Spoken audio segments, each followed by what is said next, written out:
Welcome, everyone. This is your November 2024 Horoscopes.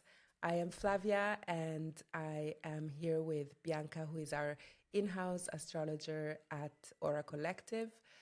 And we're going to go over all of the main happenings of the month, and settling into the end of the year and starting to, regroup, take inventory, and curious about how you felt last month's astrology. If you had any major things happen, maybe you can comment below and let us know if you have any questions. Bianca, I'll just pass it over to you.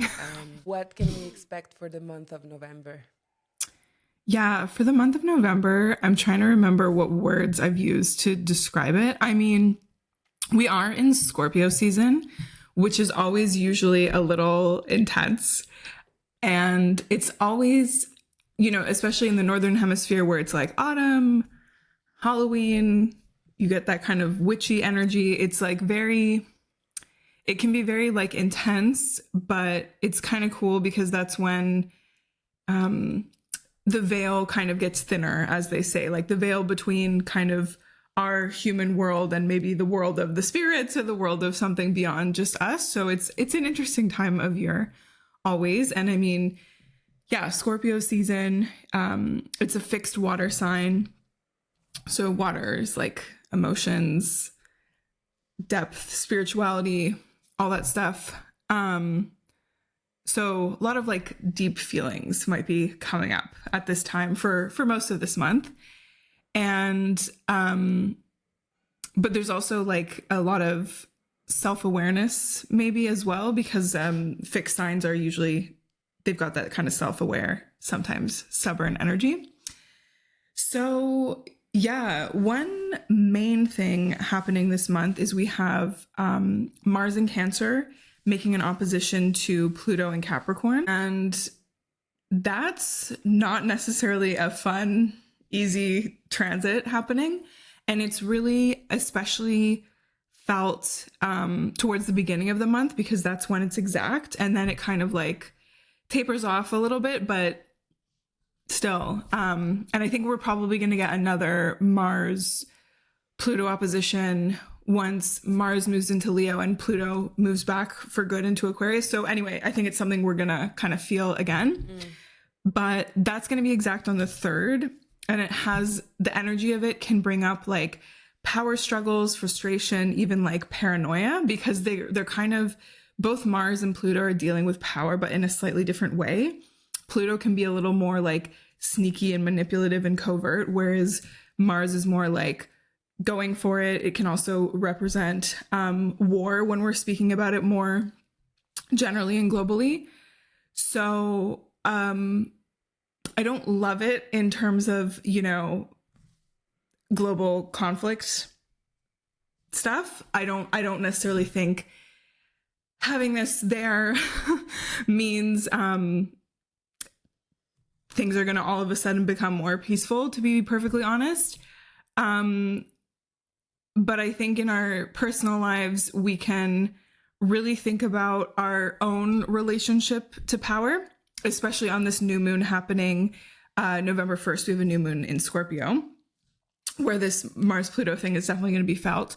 So I think it's an interesting topic to think about, because obviously we all need to be empowered in one way or another. We all need to use our power in one way or another.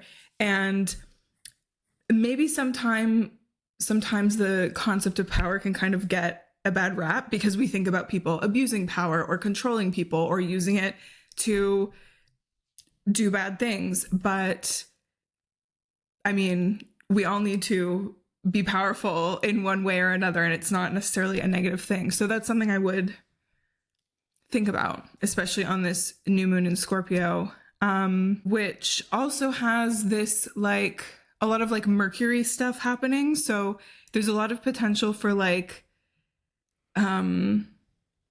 focusing your energy on things, and also getting creatively inspired as well on the new moon in Scorpio. And Scorpio can also be about like cycles of death and rebirth, so you can think about that as well.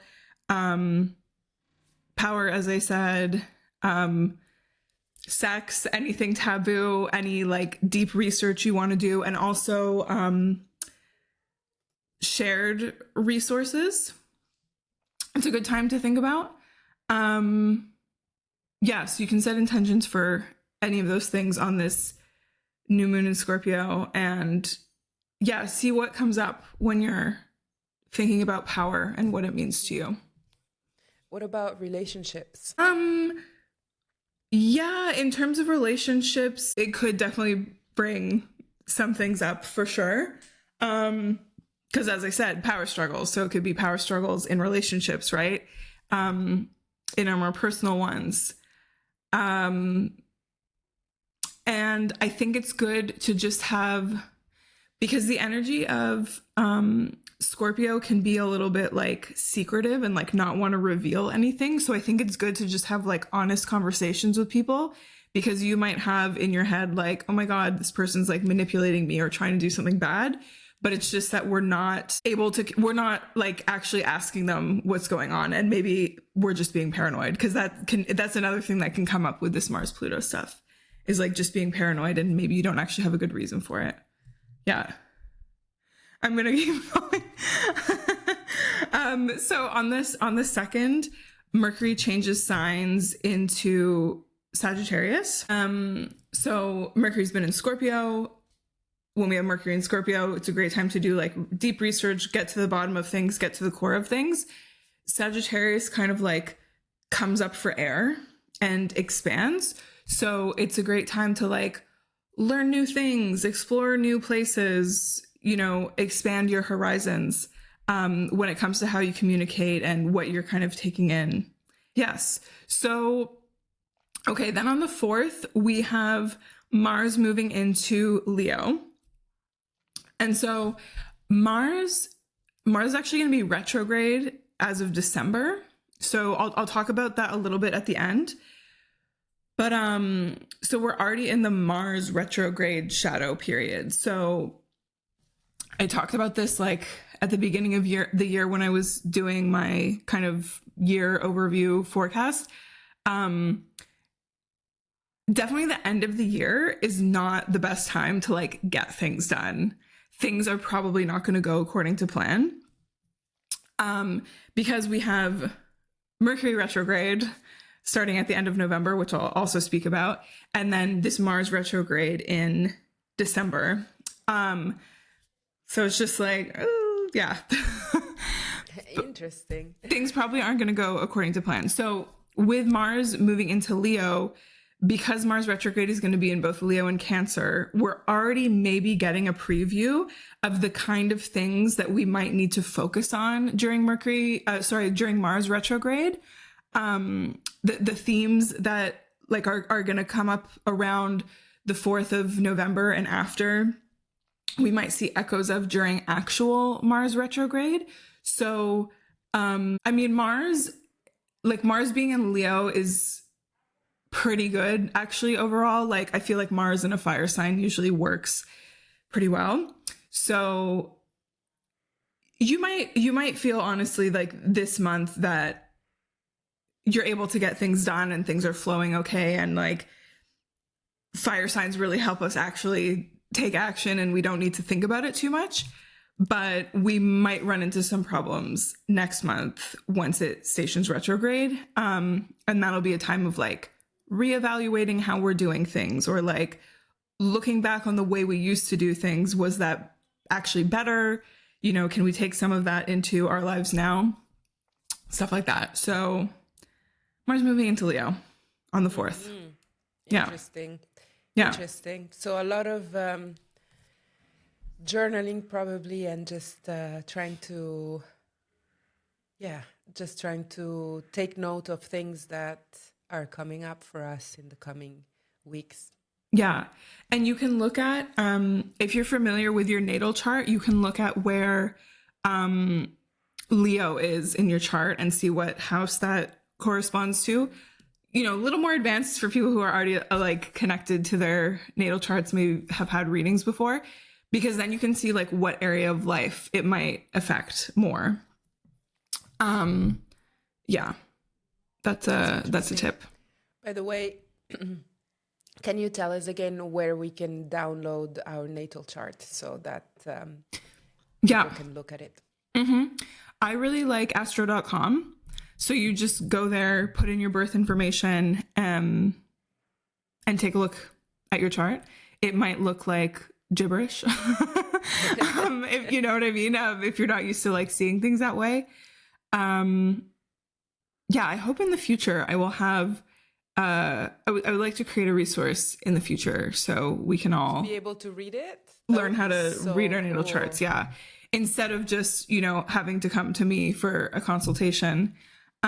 Which of course I love, but it's good to be able to learn things yourself. So yeah. Empower people to learn how to read their astral chart. Yeah. So then on the 11th, Venus moves into Capricorn. So anytime Venus is in an earth sign, we're thinking about like practical considerations when it comes to how we relate and our values. So it might be like, I don't know, with Venus and Sagittarius, it's like, we're just having fun and exploring and whatever. And then Venus and Capricorn is like, okay, but like, is this relationship solid? Am I standing on solid ground? Is it meeting my needs? Is it something that I think is going to still be supportive in the long term? So that might kind of come up. Yeah, just some more practical concerns of relationships. And maybe also being a little more frugal with money, because Venus can also be about money and things that we receive. Yeah. Okay, good to know. Yeah. Take notes, everyone. Take your notes. Yeah, notes. And then, so then on the 15th, we have two things happening. We have Saturn stationing direct in Pisces. So it's been retrograde for about 5 months. And then we have the full moon in Taurus. So with Saturn stationing direct, while it was retrograde, we might have been like thinking about how we want to do things, thinking about the obstacles that have been in our way, considering like boundaries and stuff. Now it's time, like with Saturn stationing direct, to actually like put those long-term plans into effect. We also might feel the weight of our obligations more than we did in the past 5 months. It might be like, oh yeah, I have to really do this now, or I have to really focus on this now. And then with the full moon in Taurus, I feel like it's going to feel like quite a big release, because the moon is basically conjunct Uranus, which is this planet of like rebellion and breaking free and electricity. So I feel like it'll be a really cathartic one, especially during Scorpio season, where things can feel really like heavy and emotional and all this stuff is inside kind of thing. And then also what's interesting about the full moon is Venus, which rules this full moon because it's in full moon's in Taurus, is squaring the lunar nodes. So I feel like there's also a lesson we need to integrate when it comes to how we relate to others and our values and things like that. So that'll be interesting to see if anything like that comes up around the 15th for you. Mars is still opposite Pluto, like not as exact as it was earlier in November, but that energy is still kind of present. So there might be some weird power struggle stuff. And also because it's a full moon, maybe this is when the tensions kind of come to a head, you know, when they get a little more intense, to be honest. Let's see. Yeah. And then we also have Mercury opposite Jupiter. So that can bring inspiration. That can mean we're overdoing it. That could mean we're saying things that we don't necessarily want to say, but it just kind of comes out. Let's see how that works out for us. Okay, it sounds like it's gonna be interesting, eventful November. Yeah, it's definitely an eventful rest of the year, I'll say. Like, yeah. Yeah. Whew. So then on the 19th, Pluto moves back into Aquarius for good. So we had a few months of Pluto in Aquarius earlier this year. And then with Pluto retrograde, then it went back into Capricorn a little bit, etc.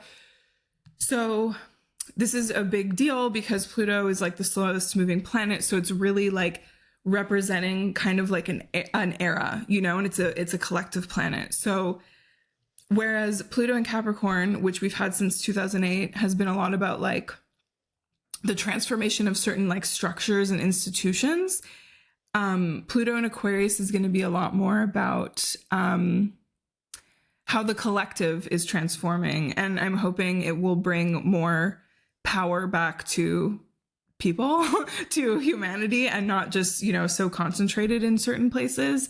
I think there's going to be a lot of developments with technology. I mean, there's already been a ton this year, especially with AI and stuff, and like thinking about that and thinking about how we want to integrate it into our lives or not.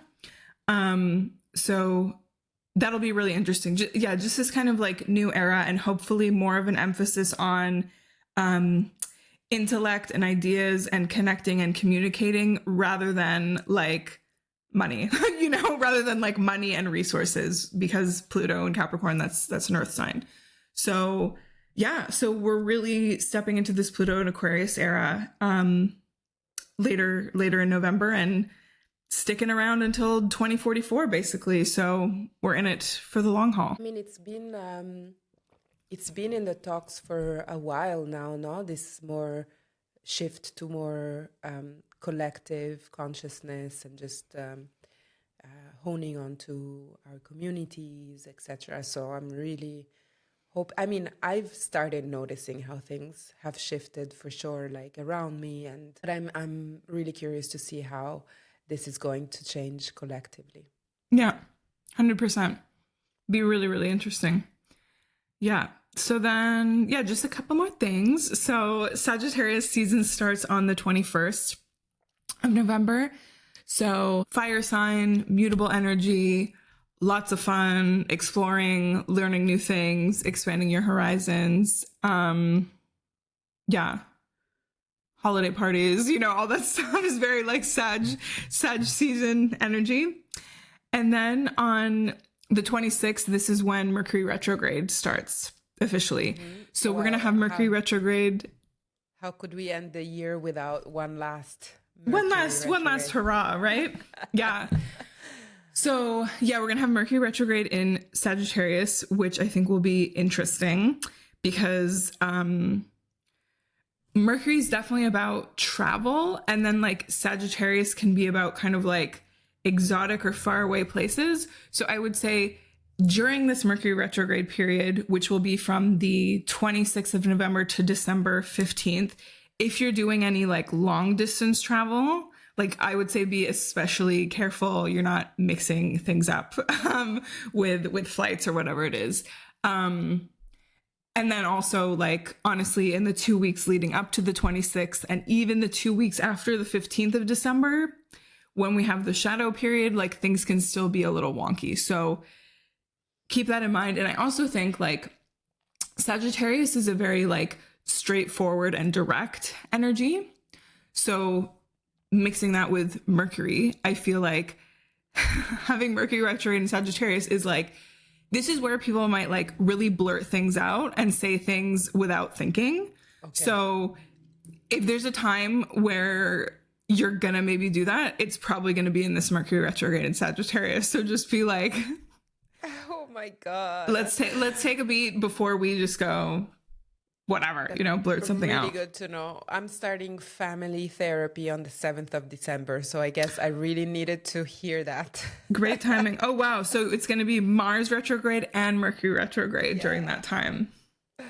But good, because it's an opportunity to reflect on absolutely lots of stuff. Yeah. And if we make it through this period of the year through family therapy, I'm sure that's going to last. Yeah. 100%. Definitely. Wow. Yeah. And then I talked a little bit about Mars retrograde that's happening as of December, but just to let you guys know the dates, it's starting December 6th and it ends February 23rd, 2025. So going into next year as well. So because of that, you know, especially at the beginning of the new year, it's not necessarily going to be like full speed ahead. Everything's cool. Like, you know, New Year's resolutions, check, check, check. It might be a little weird, you know? So just see how it goes, adjust your expectations accordingly, and don't be hard on yourself. Yeah, but just in general, I feel like regardless of what's happening in the stars, just take it easy, you know. Things will usually flow the way they're supposed to flow. And if it's a time for, you know, just taking it slow, take it slow. I mean, it's really been one of the biggest learnings for me this year, honestly. And I think I'm going to really, reflect on that as we enter the next year. It's been just taking things more slowly and actually seeing through this, that things fall into place in a more aligned and more, makes more sense for me. So I really invite everyone to hone in onto these forces and see what it does for you.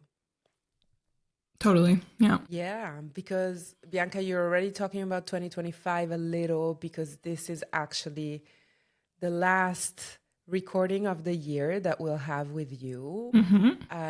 Your fans and supporters will get a holistic forecast for the month of December in written. But Bianca, you'll be taking a little break until spring 2025 from all of your social engagements.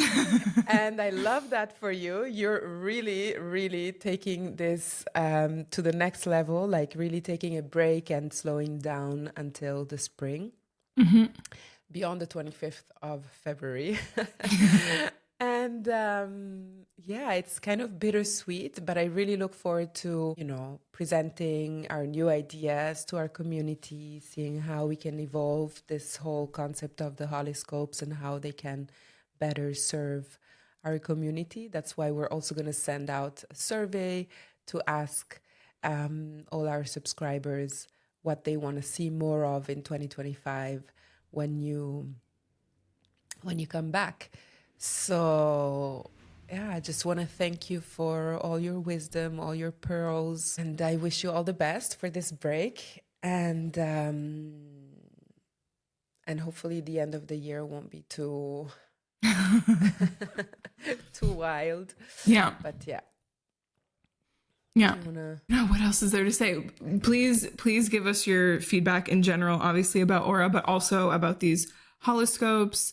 How we can better serve you. Also, like, once I come back from my break, is there anything specific you want to learn about astrology? Is there any specific way I can support you through aura or otherwise? Like, please let us know. It's so incredibly helpful. We like doing what we do, but we also want it to benefit all of you more than anything. So, yeah. Yeah, and I really look forward also to working with you on new workshops and classes for 2025. Yeah. Evolve on the topics that we've already got on the app that our members can access, and see where this whole collaboration takes us. Yep, 100%. And I'll just say also, I might be offering like self-paced workshops in my absence. I have to see if they actually, make it. So if I'm offering them, they'll be on my website, lifeforcesinc.com. I also recommend you subscribe to my newsletter, which you can also find on lifeforcesinc.com. Just sign up there. Because as much as I love Instagram and stuff, I hope that I can just delete it off my phone for these few months.